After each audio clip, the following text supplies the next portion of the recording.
Hi, this is Vipin. In this session, we will learn on the basics of cascading effect in GST and some input tax credit basics. Before that, please check out my previous video on some basic intro stuff on GST. I've placed link in the description below. Let's jump in. Before understanding what is cascading effect, let us briefly understand what is input tax credit.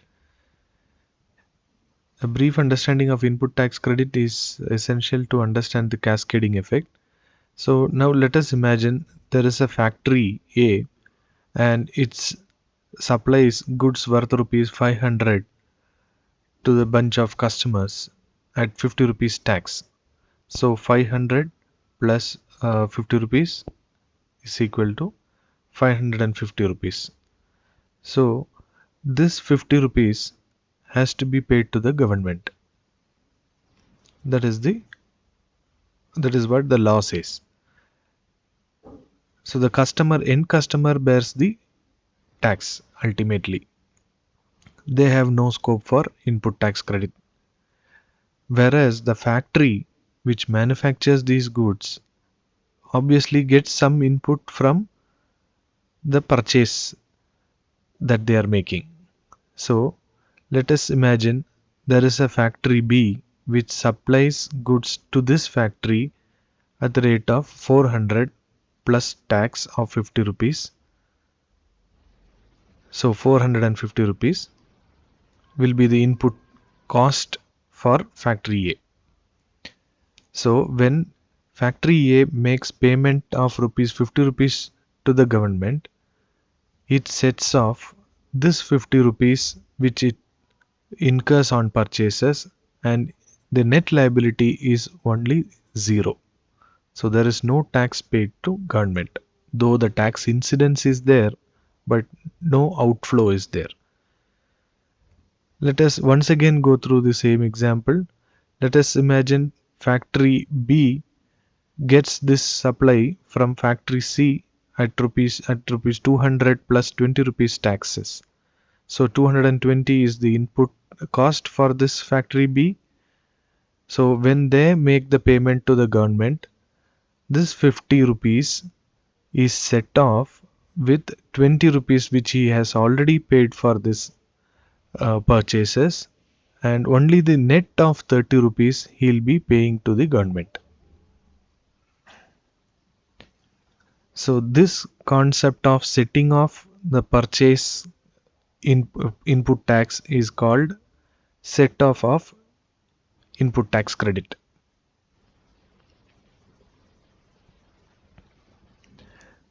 So more detailed video will on input tax credit and various conditions and all, we'll go into deep dive sessions.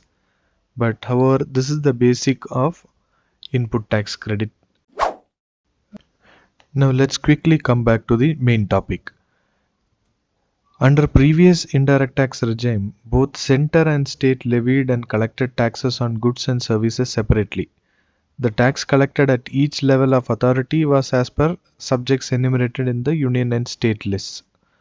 In respect of goods, the center had power to levy tax on manufacture of goods except alcohol for human consumption, whereas state governments had power to levy taxes on sale of goods.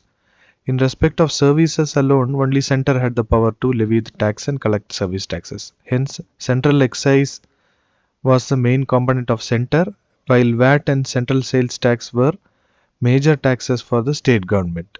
Such multiplicity of taxes gave way to multiple taxable events, and there was no concept of setting of input tax credit amongst these center and state taxes. However, in case of GST, after GST, since GST tax applies right from the raw material procurement to the factory, right to the dealer, and finally to the end customer, everywhere since GST is existing, there is no loss of input tax credit along the way. So there is a seamless movement of input tax credit right from raw material procurement to the manufacturing, then to dealers and distributors, and finally to the end customer. So the end customer will not be bearing the tax on tax which I would like to explain briefly using Excel sheet. Now coming to the example, let us take a cost of 100 rupees with a manufacturing or processing cost of about 10 rupees. Let us take a tax of 10% for the sake of simplicity, and finally the amount adds up to 121 rupees. So this 121 rupees, which we are calculating by adding 100 plus 10 plus 11, becomes the cost for the factory, because factory manufactures goods and excise duty is applicable. VAT was not eligible for them. So the cost is inclusive of all taxes, and they were not eligible for set off. So 121 rupees plus 20 rupees processing cost plus taxes, finally it amounts to 155 rupees. And once again, this 155 rupees the dealer makes his landing cost, because he cannot set off against excise duty since he charges VAT from the customer. However, in case of GST, let us take the same example. 100 rupees is the cost, 10 rupees processing cost, and 10 percentage tax. So 121 rupees is the total. However, here there is a big difference. He can set off the 11 rupees which he paid on purchases against his input cost. The reason being, even the earlier stage we have GST, and the factory also will be charging GST to the dealer, that is to the subsequent sale also. So the same example we'll continue with 20 rupees processing cost, 10% margin, and 143 being the cost. However, 143 we'll be able to set off 13 rupees which he has paid on purchases, and dealer will be able to claim set off of input tax. This 130 is nothing but 100 plus 20, that is the cost which he is incurring for purchasing. So overall the dealer will be charging 149 rupees tax, and when compared to the previous regime 176, where we were paying 176 rupees, this difference is purely because of tax on tax, which is otherwise called as cascading effect. Let's quickly run through what and all we have learned today. We have learned what is input tax credit, what are pre-GST issues and complications in availing input tax credit, and how GST seamlessly moves input tax credit right from the procurement of raw materials to processing in factories to the dealers, distributors, and right to the end customer. This makes GST truly unique.